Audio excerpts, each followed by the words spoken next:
அன்பிற்கினிய சமண சொந்தங்களை வணங்குகிறேன்.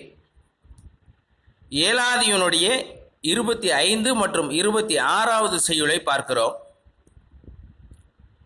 தமிழகத்தின் பாரம்பரியம் இல்லறம் துறவரம் என்ற இரண்டை நமக்கெல்லாம் எடுத்து காட்டுகிறது. இல்லத்தில் வாழ்வதை அறத்தோடு வாழ்கின்ற பொழுது அது இல்லறமாக சித்தரிக்கப்படுகிறது. அந்த இல்லறத்தில் வாழ்வான் கூட எங்கேனும் நழுவிவிடக்கூடாது, இல்லறத்தினின்று பிறந்து பாவச் செயல்களிலே ஈடுபடக்கூடாது என்பதையும் நம்முடைய முன்னோர்கள் எச்சரித்திருக்கிறார்கள். அந்த வகையிலே ஏலாதி 25வது செய்யுளிலே மிக பெரிய ஒரு எச்சரிக்கையை விடுக்கிறது. பாத்திலார் என்ற சொல் இங்கே பயன்படுகிறது. பாத்தியம் என்றால் உரிமை, இலார் என்றார் அது இல்லாதவர்கள், உரிமையற்றவர்கள் என்ற சொல். ஒரு காலத்திலே பொது மகளிர் என்ற ஒரு பிரிவினர் தங்களுடைய சுய ஆதாயத்திற்காக ஆண்களை எல்லாம் தங்கள் வசப்படுத்தி கொண்டு பொருள் ஈட்டினார்கள் என்ற செய்திகள் நாம் அறிகிறோம். இவர்களைத்தான் ஏலாதி ஆசிரியர் பாத்திலார் என்று சொல்லுகிறார். இவர்களெல்லாம் நாடக அரங்கங்களை வைத்துக்கொண்டு அதிலே தங்களுக்கு ஏற்றவாறு பாடல்களை எல்லாம் தயார் செய்து கொண்டு பாடுவார்களாம். நாடகத்தை நளினமாக நடத்துவார்களாம். அதை காண வருகின்ற ஆண்களை எல்லாம் மயக்கி அவர்களுடைய பொருட்களை எல்லாம் அவர்கள் வசப்படுத்திக் கொள்வார்களாம். இது இல்லறத்திற்கு எதிர்மறையானது என்று ஆசிரியர் கூறுகிறார். எவ்வாறென்றால், இந்த பொது மகளிர் நடத்துகின்ற அரங்குகளில் எல்லாம் அவர்கள் இச்சைகளை தூண்டுகின்றவாறு பாடல்களை பாடுவார்கள். அதிலே மயங்கி பொருட்களை எல்லாம் இழந்து விடுகின்றவர்களும் இருக்கிறார்கள். அவ்வாறு அங்கே சென்றவர்களெல்லாம்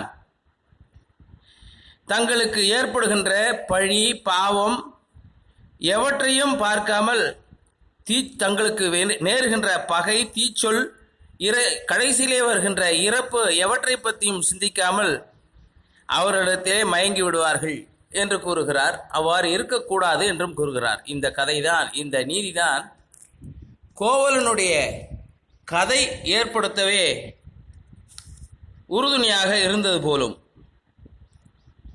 அடுத்ததாக தூதுவருக்கு இருக்கின்ற அழகை பற்றியும் 26வது செய்யுளிலே விளக்குகிறார். இனி அடுத்த பதிவிலே செய்யுளுடைய பொருளை பார்ப்போம். ஏலாதியினுடைய 25வது செய்யுள். பாடகம் சாராமை பாத்திலார் தாம் விழையும் நாடகம் சாராமை நாடுங்கால் நாடகம் சேர்ந்தால் பகை பழி தீச்சொல்லே சாக்காடே தீர்ந்தால் போல் தீரா வரும். தங்களுடைய சுய ஆதாயங்களுக்காக வாழ்பவர்கள் புதுமகளிர்.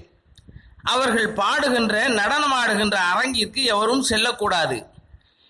அந்த நாட்டிய நளினங்களை காணக்கூடாது. அவர்கள் பாடுகின்ற பாடல்களை கேட்கவே கூடாது.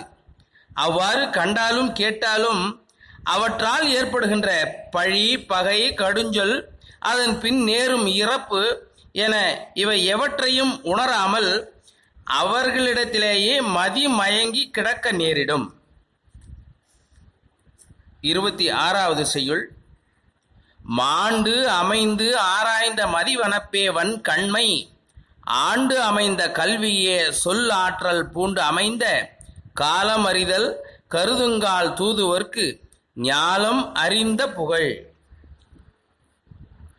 ஒழுக்கத்தில் மேன்மை, ஆராய்ந்து அறிகின்ற அறிவுத்திறம், தோற்ற பொலிவு, எவருக்கும் அஞ்சாத வீரம், கற்று அறிந்து பணிவோடு விளங்குகின்ற கல்வி அறிவு, கேட்பவரை கவரும் பேச்சாற்றல், நன்கு அறிந்து உணர்ந்த காலமறிந்து செயல்படும் தன்மை ஆகிய இவற்றையெல்லாம் எண்ணி பார்க்கும் இடத்து இவை தூதுவராய் செல்பவர்க்கு உலகளாவிய புகழை தரும். ஏனெனில் தூதுவர் தூய குணங்களோடு கொண்டிருந்தால்தான் இரண்டு புறமும் அமைதி நிலவும் என்கிறார் கனிமேதையார். இனி அடுத்த பதிவிலே சந்திப்போம். நன்றி, வணக்கம். அன்புடன் தேவ ஜெயசுந்தரன், கடலூர்.